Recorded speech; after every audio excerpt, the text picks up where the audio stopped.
We recognize the gentleman from Wisconsin, Mr. Fitzgerald, for 5 minutes. Thank you, Madam Chair. I'm over here, you guys, over in the corner. Ms. Askew, can you go back to, there was kind of a general discussion about the costs associated with just making the application.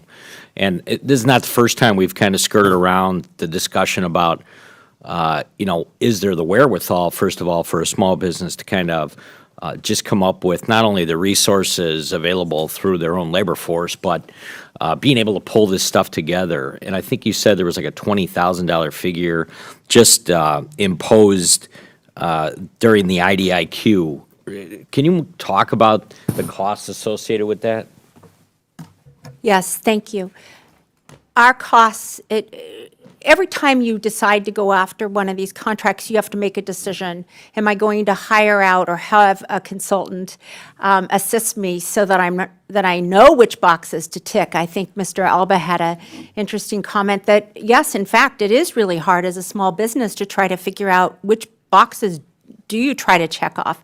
And so whether you're using a third-party vendor that can come in and say to you, here are the 18 boxes, or in our situation, hundreds of boxes that you need to check, that really becomes a financial decision. Am I going to utilize my in-house staff, and we might not be as well-versed or as capable as a vendor might be able to help us, and that's where the money really comes in, whether you're choosing to hire someone to help you or whether you're doing it internally. The other thing that, and any one of the panelists can talk about this, I guess, is can you elaborate on the contracting officer subjectivity and just how that plays into whether or not you get the contract as well? Go ahead, Ms. Askew. Sure, I can provide an example on our HCATS opportunity. From the period of time that we submitted our application to after that period of time that we got our first response, they changed the evaluation criteria. And in my situation, we had one of the things they evaluated were your reviews, your company reviews. They're called CPARs. And in my situation, the CPARs, we had a change in contracting officer who made a decision that they would not give exceptional CPARs. They would only give very goods. It had nothing to do with the quality of our work. It was just a subjective decision by the contracting officer. And so in that situation, our points actually dropped because we were, although same work, same company, we were evaluated differently during that period of time.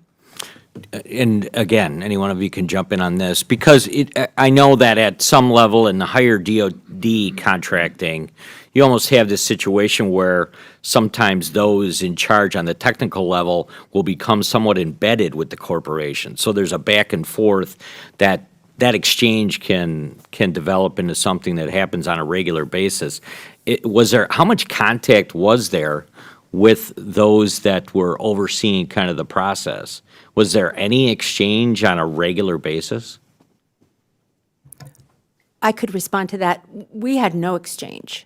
Okay. The first contact we had was at 9 months where they said, we're changing the criteria and can you respond based on this new criteria? Yeah, so maybe a suggestion for you, Madam Chair, it would be interesting to see like at what level some of those, exchanges start to happen, because obviously at some point there's many different resources being poured in by the government to develop these strategies, especially when they have to determine what kind of inclination or escalation, I guess, a better word, in labor force you would need to meet the needs of the contract. So I think it would be something great for the committee to dig into and see if we can't get some better answers on that. But thank you very much for being here. I yield back.